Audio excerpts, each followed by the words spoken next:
Agent কি করতে পারে সেটা বোঝার চেষ্টা করছে। তাহলে ইন্টেলিজেন্ট এজেন্ট আন্ডারস্ট্যান্ড করতে পারে, টেক্সট থেকে কিছু জিনিস আন্ডারস্ট্যান্ড করতে পারে, ভিডিও থেকে কিছু জিনিস আন্ডারস্ট্যান্ড করতে পারে। দ্বিতীয়ত কি করতে পারে? রিজনিং করতে পারে, লজিক করতে পারে। ধরো তোমাকে একটা অঙ্ক দিলাম, অঙ্কটাকে তুমি সলভ করলে, কিসের ভিত্তিতে সলভ করলে? একটা লজিক দিয়ে, একটা রিজন দিয়ে। দেখবে থিওরেম করেছো তোমরা সবাই, উপপাদ্য করেছো। তাহলে উপপাদ্য যখন প্রমাণ করতে হয়, কতগুলো যুক্তি দিয়ে দিয়ে উপপাদ্য প্রমাণ করতে হয়। এই যুক্তি দরকারটা কি বলি?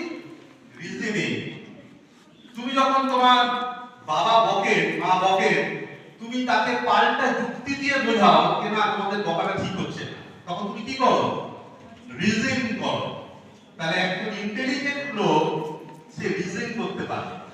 যে যত ভালো রিজন করতে পারে সে তত বাবা মাকে বোকা বানাতে পারে, তাই তো? না নিশ্চয়ই সেটা।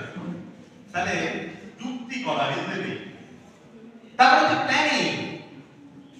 এই যে তুমি ভাবছো এখানে তুমি পড়াশোনা শেষ করে এরপরে তুমি কি করবে, তোমার ভবিষ্যৎ পরিকল্পনা কি হবে, তুমি এরপরে মাস্টার ডিগ্রি করবে, তারপর পিএইচডি করবে, তারপর চাকরি করবে, এই যে তোমার একটা পরিকল্পনা। তাহলে একজন ইন্টেলিজেন্ট এজেন্ট সে কিছু পরিকল্পনা করতে পারে। কিন্তু পরিকল্পনা সে কি প্রথম জন্মেই করতে পারে? একটা বাচ্চা যখন জন্মায় সে কি টেক্সট করতে পারে? করতে পারে। সে সিনেমা দেখে আনন্দ পায়? পায়। সে কি অঙ্ক করতে পারে? পারে। সে কি রিজন করতে পারে, পরিকল্পনা করতে পারে? পারে। তাহলে এই সবগুলোর জন্য তাকে কি করতে হয়? তাকে শিখতে হয়। এই শেখাটাকে বলা হয় লার্নিং।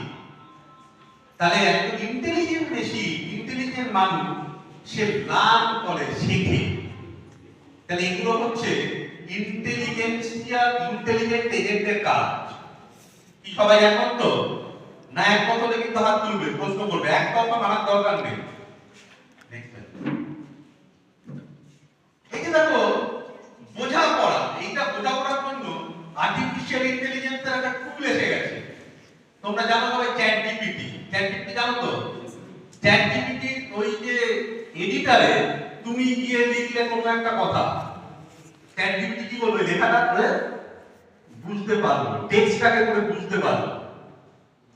তাহলে চ্যাট জিপিটি সে কিন্তু লেখা পড়ে বুঝতে পারছে। তোমরা নিশ্চয়ই সবাই গুগল ট্রান্সলেটর ইউজ করো। তুমি কোনো একটা ইংরেজিতে কিছু লিখতে যাও, ইংরেজিটা ঠিক আসছে না, তুমি বাংলায় লিখে গুগল ট্রান্সলেটরকে বলে ইংরেজিতে ট্রান্সলেট করে দাও, ট্রান্সলেট করে দিও। তাহলে তোমার বাংলা লেখাটা গুগল ট্রান্সলেটর বুঝতে পারবে।